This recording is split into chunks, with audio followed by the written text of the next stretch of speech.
Public housing in Fort Worth has become an almost impossible alternative for poverty-level families.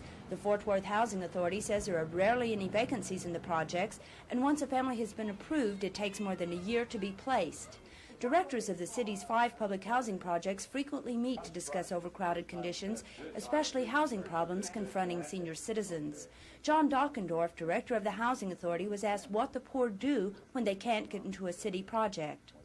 They remain in the units they're in, which many times are substandard.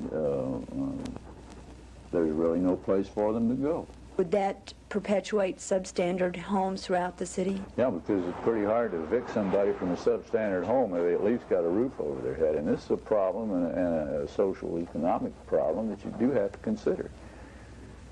It's pretty hard for the city to enforce a building or a code or a standard or anything like that when the alternative is putting this person on the street with nowhere to go. There's no relocation resource. I guess that's what I'm trying to say.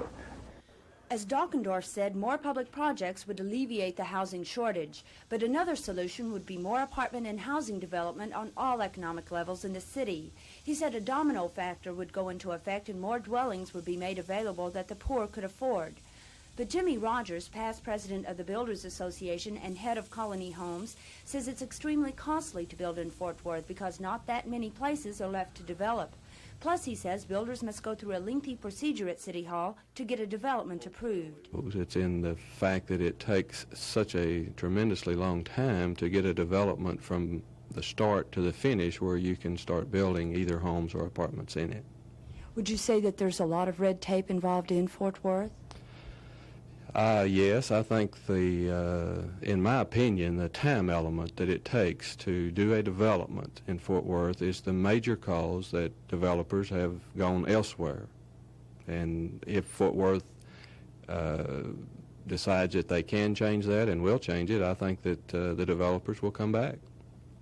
Everyone has to live somewhere, and it appears that unless more housing is built in Fort Worth, whether government subsidized or privately developed, substandard housing and urban blight will continue to exist.